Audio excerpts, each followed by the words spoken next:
हो, जो बातें हमारे को देते हो, उन बातों में सबसे बुनियादी बात जो इस क्षेत्र के आर्थिक तंत्र को मजबूत करे, जो इस क्षेत्र के सामाजिक आर्थिक जीवन में परिवर्तन करे, वो हमारी प्राथमिकता होती है। कई बार तो पंचायत के काम भी हमें बता देते हैं।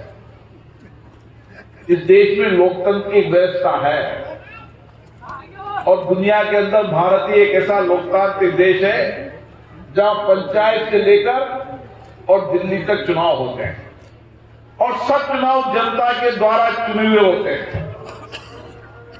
ग्राम का विकास के लिए पंचायतें होती है, पंचायत समिति होती है, जिला परिषद होती है, विधानसभा होती है, फिर लोकसभा होती है। आज हम गर्व के साथ कह सकते हैं कि 10 साल के मोदी जी के शासन के अंदर देश में नए परिवर्तन का युग शुरू हुआ है। आध्यात्मिक और संस्कृति के नए युग की शुरुआत हुई है। आर्थिक तंत्र मजबूत हो, उसके लिए दुनिया के अंदर आज अगर सबसे अच्छा डेस्टिनेशन है और दुनिया की बड़ी कंपनियां अगर कहीं निवेश करना चाहती है तो भारत में करना चाहती है। कोई लंबा समय था जब हमारे आध्यात्मिक केंद्रों को, हमारे आस्था के केंद्र को लड़ने के लिए लोगों को बलिदान देना पड़ा, कुर्बानियां देनी पड़ी।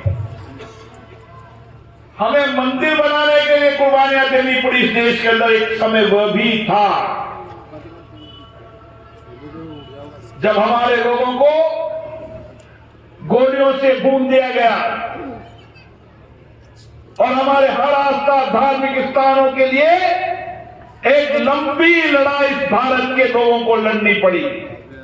लेकिन अब समय आ गया है, जो देश देख रहा है, जो मुगलों के शासन में जो कुछ हुआ था वह भारत के अंदर अब हमारे आस्था के केंद्रों का पुनर्निर्माण इस भारत के अंदर हो रहा है।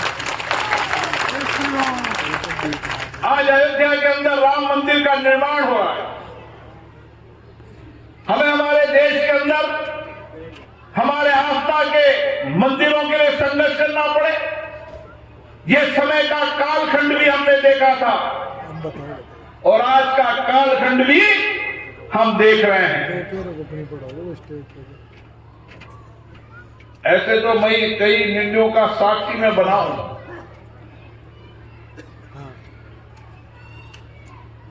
370 की लड़ाई लंबे समय तक लड़ी गई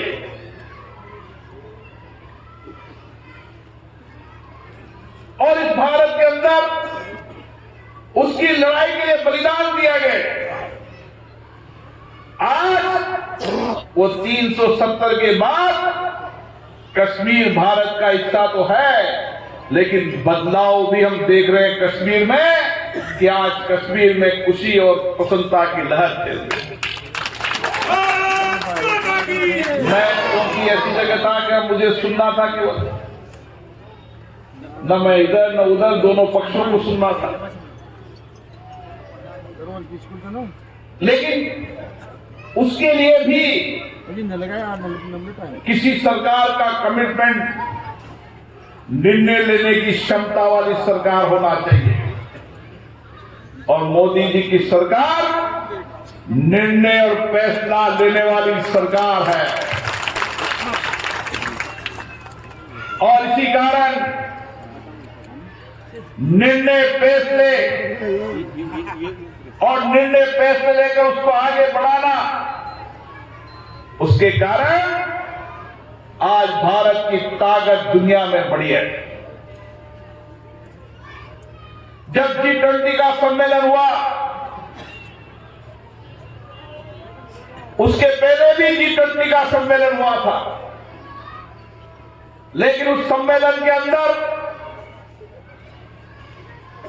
कोई एजेंडा सर्व सर्वसम्मति से पारित नहीं हुआ,